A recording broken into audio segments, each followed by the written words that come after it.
El envejecimiento de la población supone un éxito de la humanidad, pero también supone uno de los principales desafíos a los que se enfrenta Occidente y en particular España, uno de los países más longevos del mundo.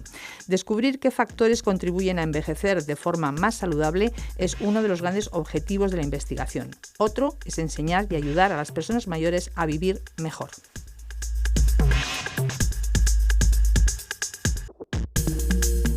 Hablamos hoy de salud, calidad de vida y vejez con 4 profesores de la Facultad de Psicología de la UNED que llevan mucho tiempo trabajando e investigando sobre muy diferentes aspectos relacionados con envejecimiento cognitivo. Se trata de Soledad Ballesteros, catedrática de Psicología Básica de la UNED y directora del Grupo de Investigación Consolidado Estudios de Envejecimiento y Enfermedades Neurodegenerativas de esta universidad. Buenos días y muchas gracias. Buenos días.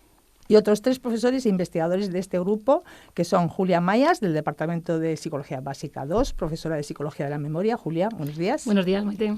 Pilar Jiménez, profesora de Psicología de la Emoción en este mismo departamento. Pilar, buenos días. Buenos días.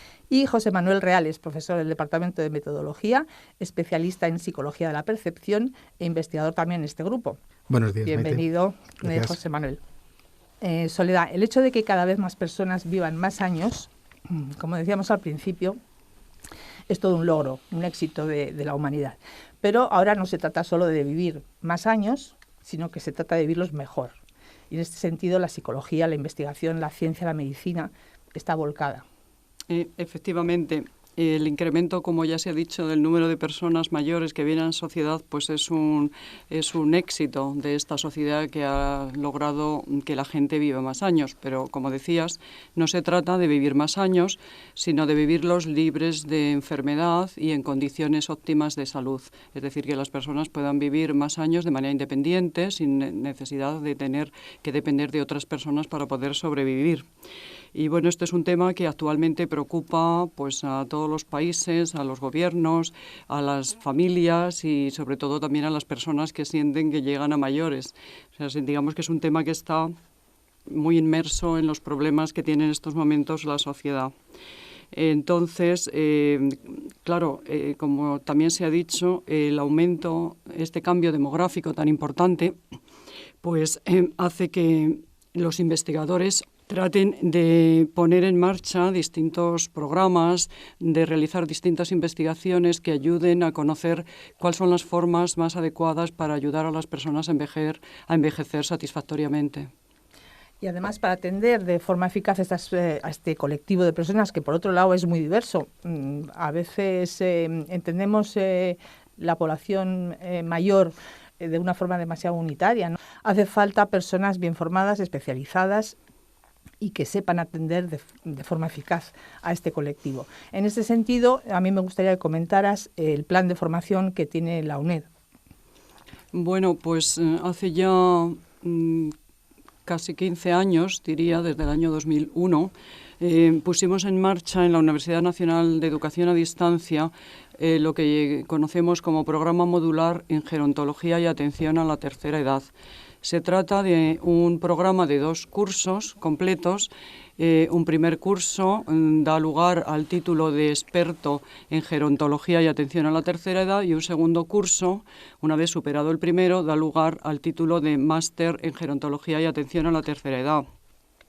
Además, fruto de nuestras investigaciones en los últimos años y también a la vista de lo importante que es poner en funcionamiento sistemas que ayuden a las personas, como dije antes, a envejecer saludablemente, pues pusimos hace 2 o 3 años el diploma en especialización en envejecimiento saludable, intervenciones en entrenamiento cognitivo, actividad física y nuevas tecnologías.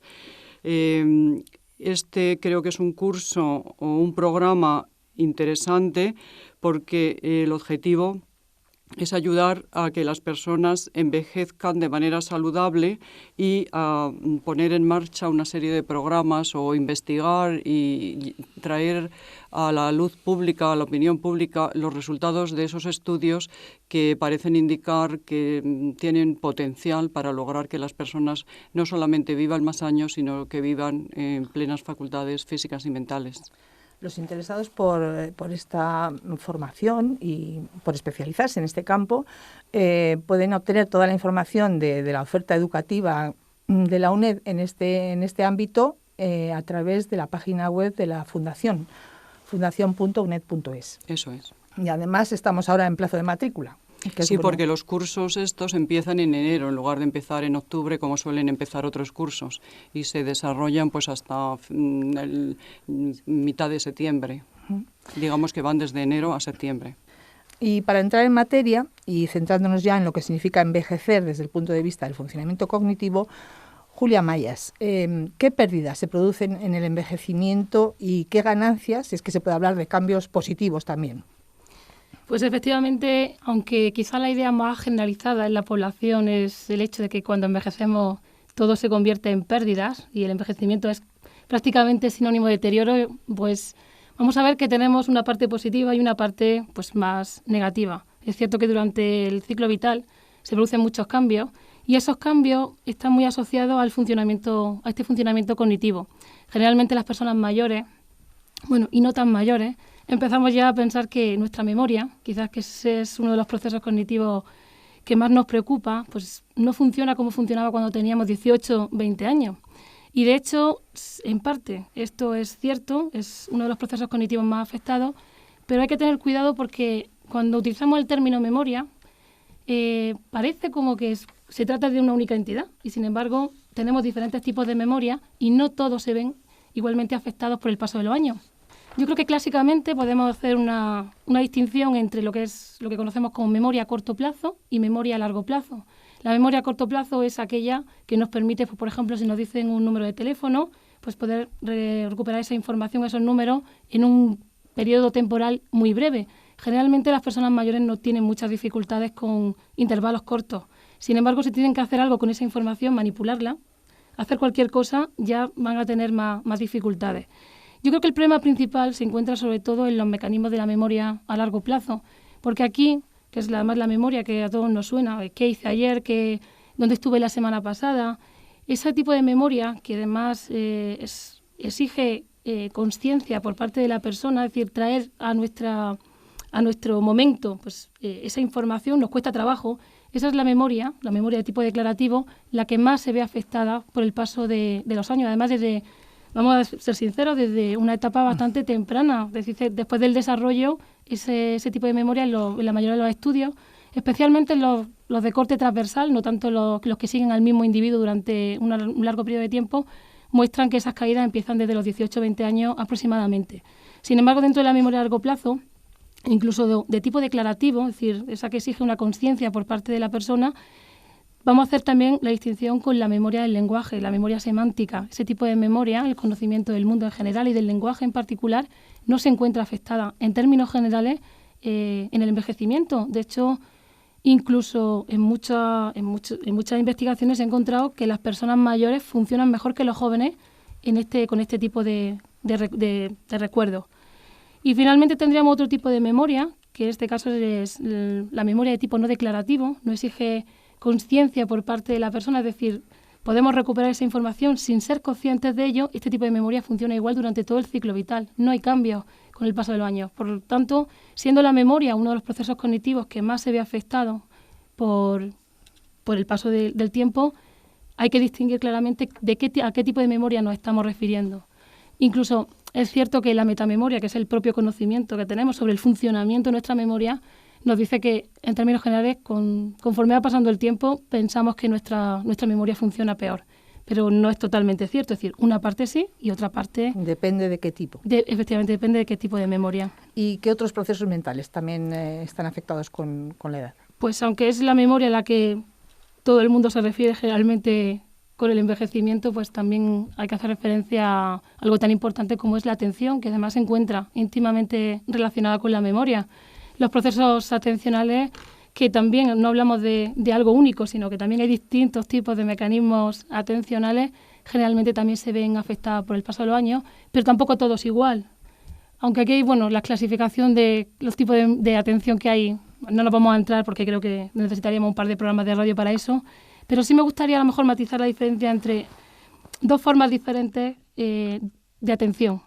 Una denominada, los mecanismos atencionales en los que realmente tampoco somos muy conscientes de que los estamos utilizando. Hablamos de atención de tipo automático, cuando realizamos cualquier actividad y no somos conscientes realmente de la puesta en marcha de esos mecanismos, como por ejemplo cuando vamos conduciendo por la carretera y apenas somos conscientes de que estamos metiendo pues las marchas, es decir, conducimos, vamos por la carretera, pero no nos damos realmente cuenta de lo que estamos haciendo. Hablamos de mecanismos más automáticos, mientras que tenemos otros mecanismos atencionales que son más controlados, que sí que exigen quizá un esfuerzo bastante importante por parte de las personas, y en este caso, como por ejemplo cuando tenemos que resolver algún problema, que tenemos que estar bien concentrados, pensando qué tipo de pasos o secuencia tenemos que seguir para realizarlo correctamente, pues ahí lo vamos a encontrar que en los procesos más de esfuerzo, más controlados, pues sí que el paso de los años va a ser importante, y en el caso de los procesos más automáticos es cierto que en términos generales se puede decir que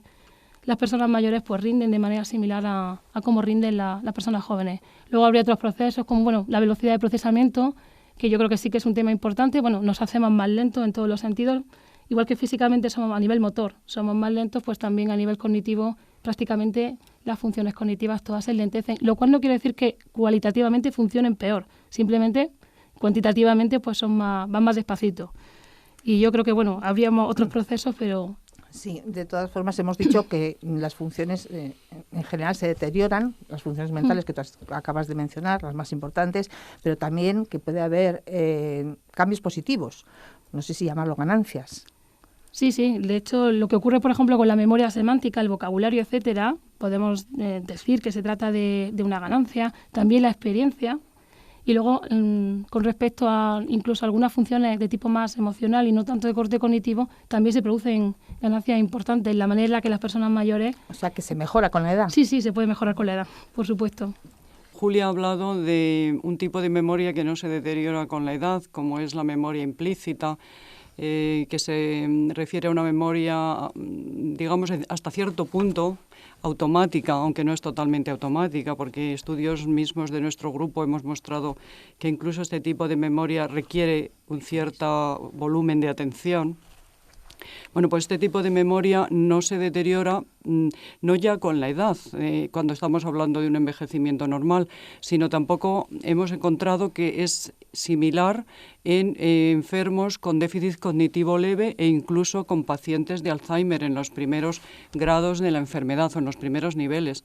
O sea que no es que mejore, esta memoria no mejora, pero lo importante es que se mantiene igual en niños, en jóvenes, en adultos sanos, en mayores sanos, incluso en mayores con déficit cognitivo y con demencia.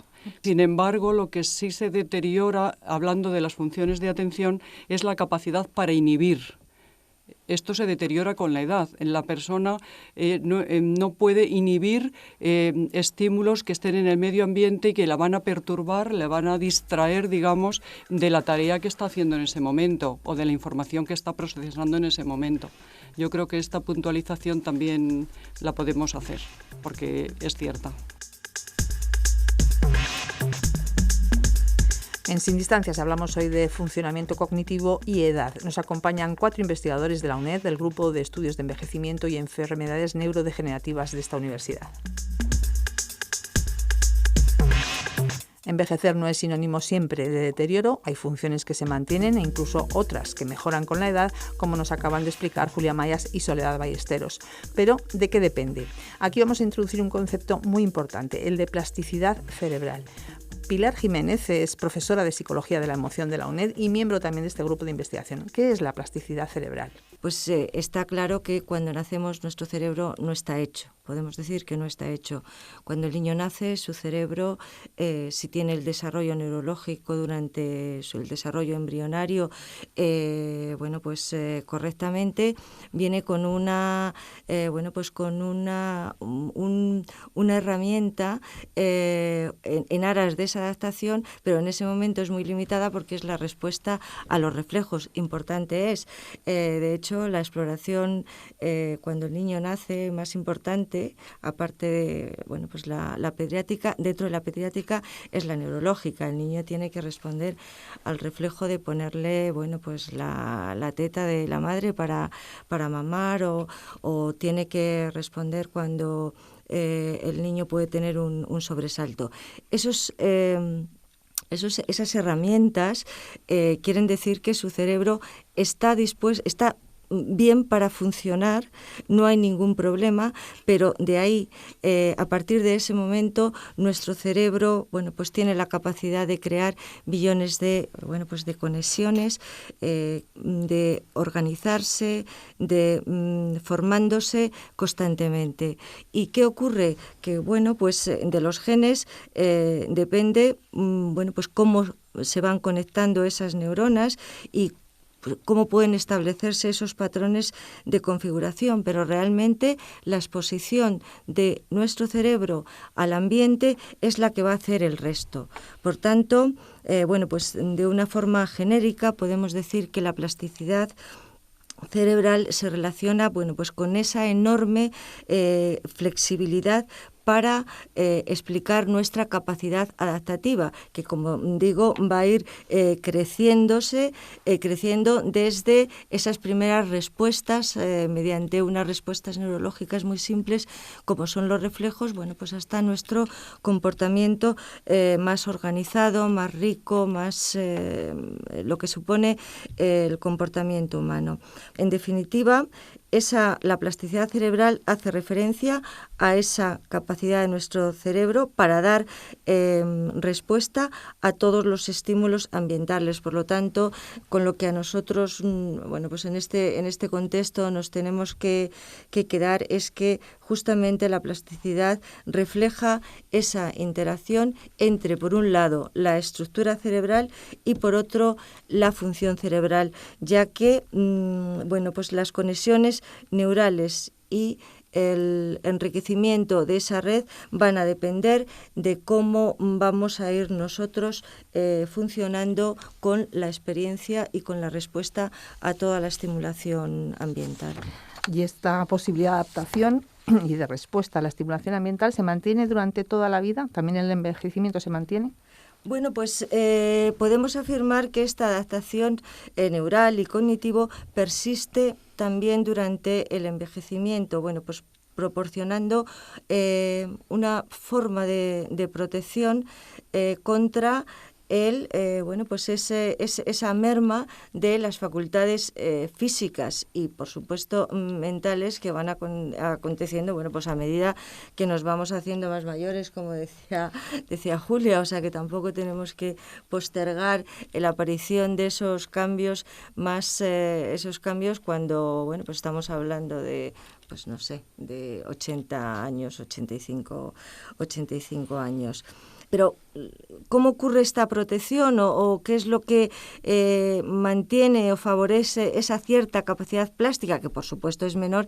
Antes hablaba de un niño recién nacido, la capacidad plástica del niño es enorme, y en este caso, cada vez que nos vamos haciendo mayores, pues todos sabemos que nos vamos haciendo menos flexibles en todo lo que nos afecta.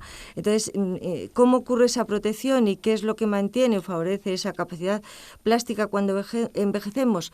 Pues actualmente la ciencia puede dar respuestas parciales. Hay un famoso estudio que es el llamado estudio de las monjas.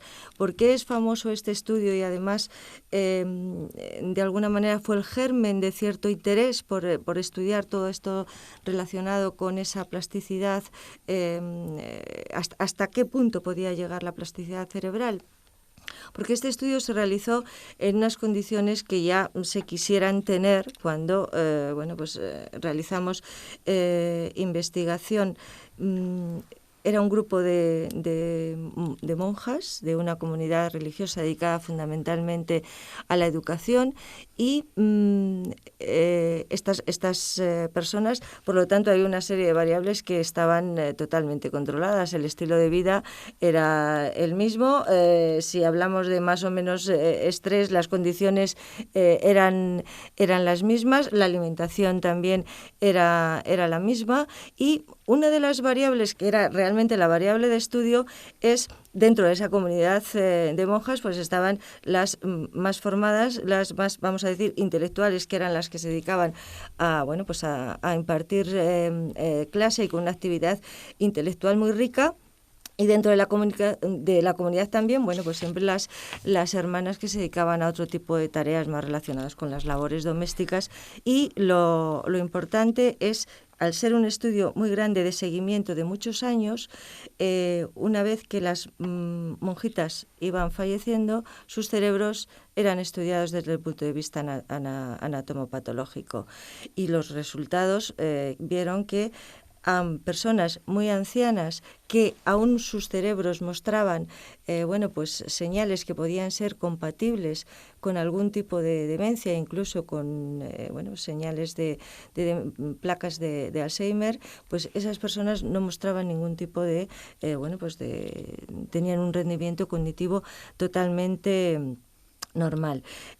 Ahí ya se empezó en ese estudio, uno de lo que de lo que estaba diciendo es la importancia que tiene la educación, y cuando hablo de educación la hago extensivo a la importancia que puede tener tener siempre nuestro cerebro activo en determinadas tareas, y a partir de ahí realmente empezaron estudios ya mucho más sistemáticos para intentar conocer hasta qué punto podemos hablar de reserva cognitiva. Reserva cognitiva, que ese es también otro de los conceptos clave, ¿no? Uh-huh, ¿Y cuál es la diferencia entre reserva cognitiva y reserva cerebral? Bien, cuando hacemos referencia específicamente a reserva cerebral, bueno, pues nos estamos refiriendo a las diferencias individuales que existen en la estructura cerebral y que pueden permitir a algunas personas compensar la aparición de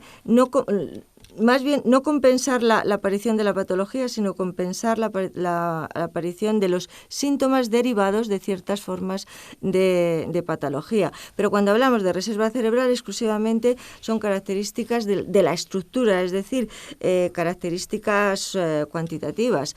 Algunas de estas características pues tienen que ver con el tamaño del cerebro, la longitud de las neuronas piramidales u otro tipo de características físicas, mientras que el concepto de reserva cognitiva es un concepto más amplio.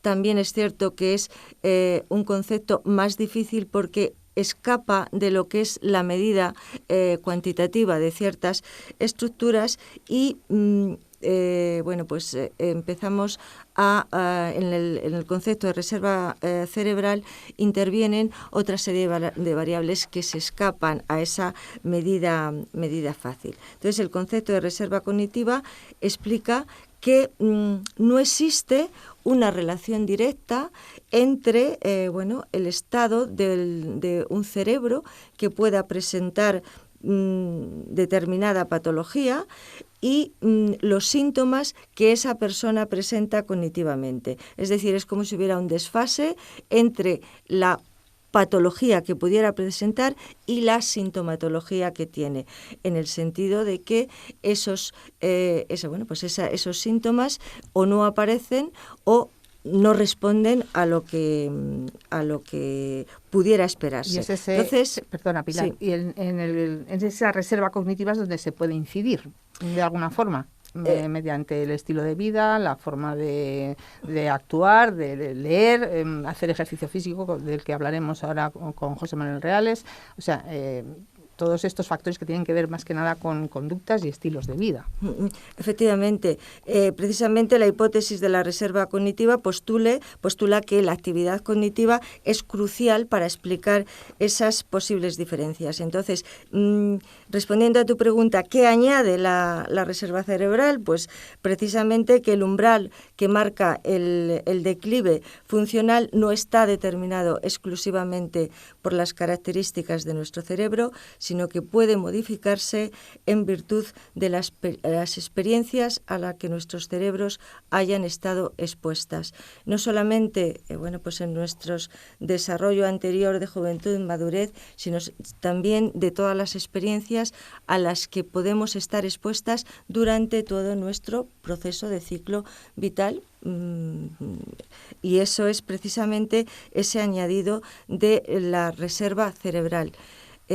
que, insisto, nuestras posibilidades cerebrales no dependen solamente de nuestra estructura cerebral, sino de cómo nuestro cerebro responde a las experiencias cotidianas. Y dentro de esas experiencias, que es lo que pues vamos a ir desmigando también de aquí en adelante, es la educación, como ya he apuntado, actividad física y actividad intelectual de todo tipo. Bueno, como vamos a ir viendo todos estos factores más adelante en otro programa, porque en este ya no nos va a dar tiempo, sí quiero terminar con unos breves apuntes, José Manuel, en principio, de qué significa en todo este contexto que estamos hablando, envejecimiento, reserva cognitiva, el ejercicio físico, la importancia del ejercicio físico en el envejecimiento.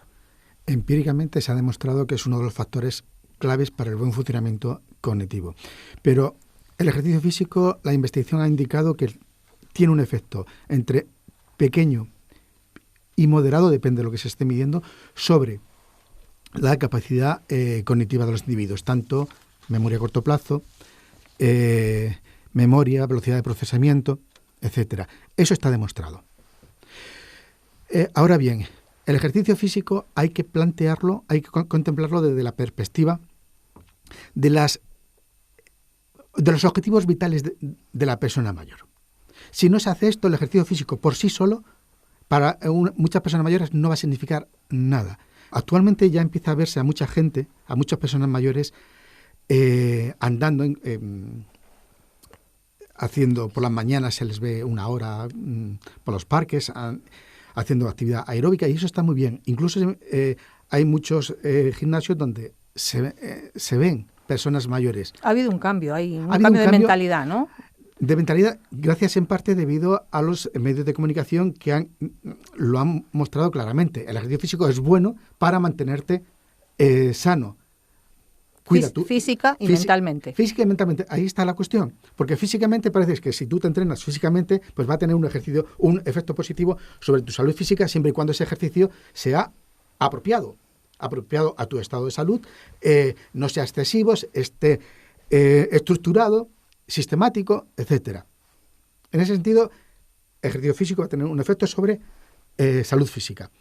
Pero se ha demostrado que también tiene un efecto sobre la salud psicológica, en parte porque el cerebro, que es del que depende nuestro funcionamiento cognitivo, aunque hay cierta desfase entre el estado cerebral y la salud psicológica, cuanto mejor tengas tu cerebro, mejor vas a rendir psicológicamente.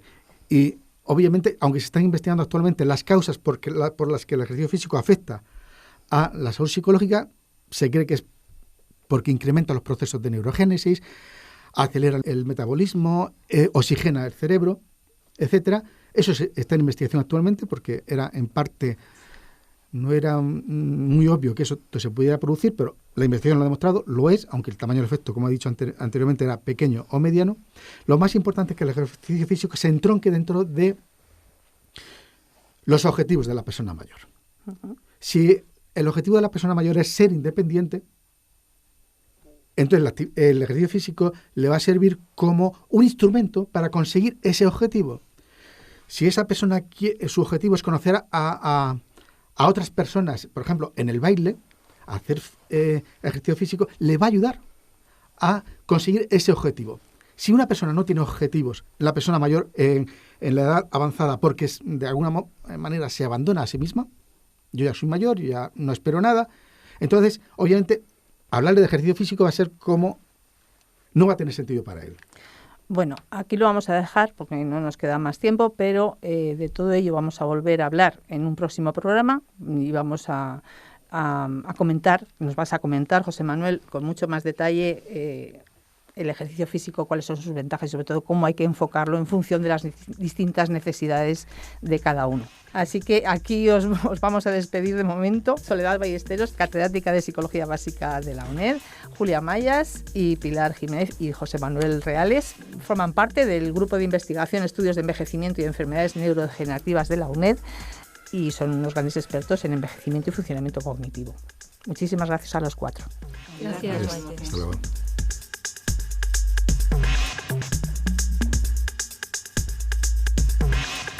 Factores protectores del envejecimiento cognitivo. Así se titula un nuevo trabajo que ha coordinado Soledad Ballesteros para todos los que quieran profundizar y actualizar conocimientos sobre envejecimiento activo. Editado por la UNED, es un libro de especial interés para las personas que quieran dedicarse al cuidado y atención de los mayores.